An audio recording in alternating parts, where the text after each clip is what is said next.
the small, secluded town of Ravenscroft, nestled deep within the shadowy embrace of ancient woods. A group of friends found themselves drawn to the mysteries that lurked beyond the veil of the living. Sarah, Jake, Emily, and Alex were inseparable since childhood, sharing a fascination with the paranormal that bordered on obsession.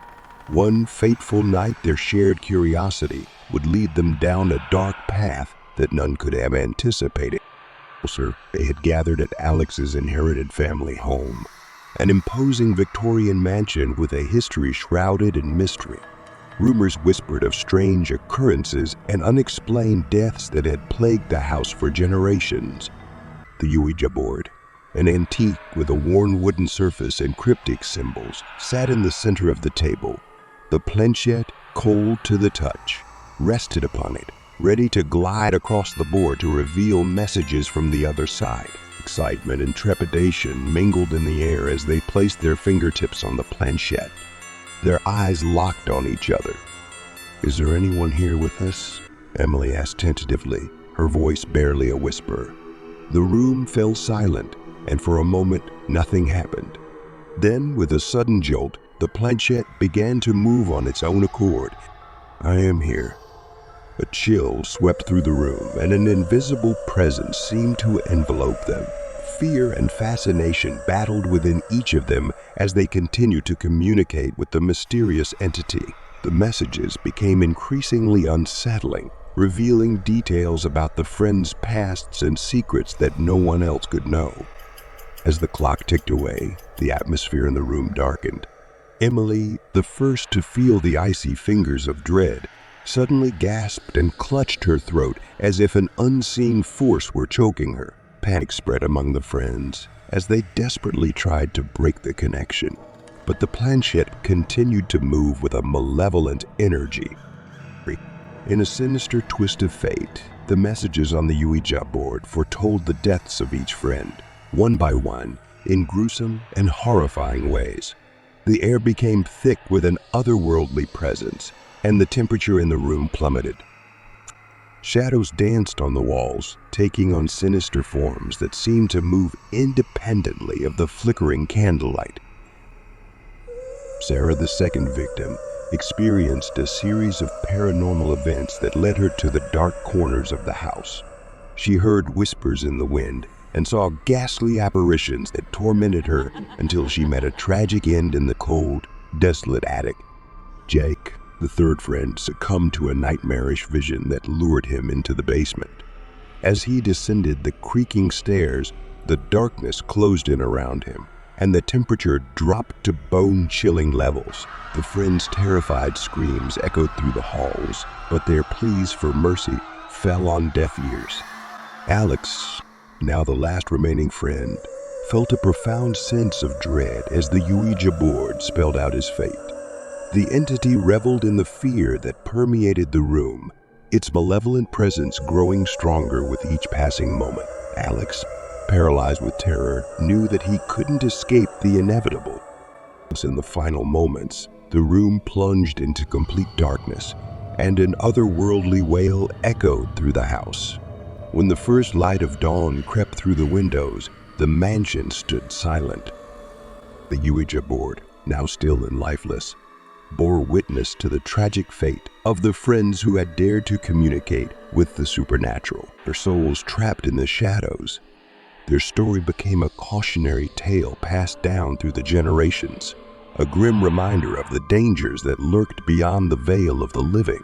The once vibrant house now echoed with the whispers of the past, a haunting reminder of the price paid for meddling with the unknown. The townspeople, long aware of the malevolence that clung to the mansion, avoided it like a cursed relic, leaving it to stand as a silent sentinel of the macabre events that had unfolded within its walls. In the small town of Ravenwood, nestled deep within the dense woods, lived a woman named Emily. She was an enigmatic soul, drawn to the mysterious and the unknown, despite the warnings of the townsfolk about the dangers of meddling with the supernatural. Emily couldn't resist the allure of the forbidden. She had always been fascinated by the paranormal, spending countless hours researching haunted locations. One gloomy evening, as rain tapped rhythmically on her window, Emily found herself alone in her old Victorian home. The antique clock on the wall chimed ominously, signaling the arrival of midnight. Intrigued by the idea of making contact with the spirit world, she decided to delve into the forbidden realm of the Ouija board. The air in the room grew heavy as Emily lit candles to create an eerie glow. The flickering flames cast long, dancing shadows on the walls. With trembling fingers, she retrieved the Ouija board from its hiding place in the attic and placed it on the table before her. The board, adorned with cryptic symbols and letters, seemed to pulse with an otherworldly energy. Emily took a deep breath and placed her fingertips lightly on the planchette, her heart pounding in anticipation. "Is there anyone here?" she whispered into the dimly lit room. For a moment, nothing happened, and Emily felt a chill crawling up her spine. Then, as if in response to her question, the planchette began to move, gliding across the board with an otherworldly force. "ESS." A shiver ran down Emily's spine. The planchette continued to spell out words, revealing the spirit's name to be Samuel. Emily cautiously engaged in a conversation with the unseen presence, asking questions about the afterlife and the mysteries that surrounded it. As the minutes passed, the atmosphere in the room became charged with an unnatural energy. Suddenly, the planchette stopped moving. Emily waited, her eyes fixed on the board. The room fell silent, and an unsettling feeling settled in her gut. Out of nowhere, a cold gust of wind extinguished the candles, plunging the room into darkness. Fear gripped Emily's heart as she fumbled for a flashlight. When she finally managed to illuminate the room, she gasped. Shadows danced on the walls, and a spectral figure materialized in the corner. It was Samuel, the ghost she had summoned. A malevolent smile crept across Samuel's face as he approached Emily. Panic set in, and she tried to flee, but an invisible force held her in place. The room echoed with chilling whispers as the ghostly figure drew closer, his ethereal fingers wrapping around her throat. Emily gasped for breath, struggling against the unseen hands that tightened their grip. The temperature plummeted, and the walls seemed to close in. The Ouija board, now bathed in an otherworldly glow, bore witness to the horrifying events unfolding. In her final moments, Emily's desperate cries for help echoed through the empty house. As her life force ebbed away, the room returned to stillness. The ghostly figure dissipated into the shadows, leaving behind only the haunting memory of that fate. The next morning, the townsfolk discovered Emily's lifeless body, still seated at the Ouija board.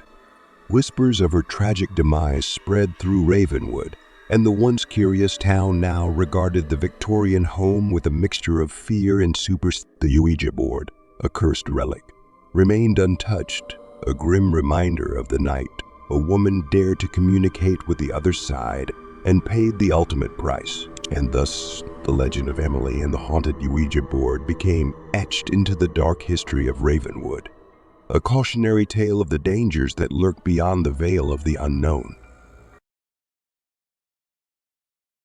In the quaint town of Ravenswood, where the houses stood like silent sentinels and the wind whispered secrets through ancient trees, Ethan, a 25-year-old thrill-seeker, lived in a creaky old house that seemed to hold secrets of its own.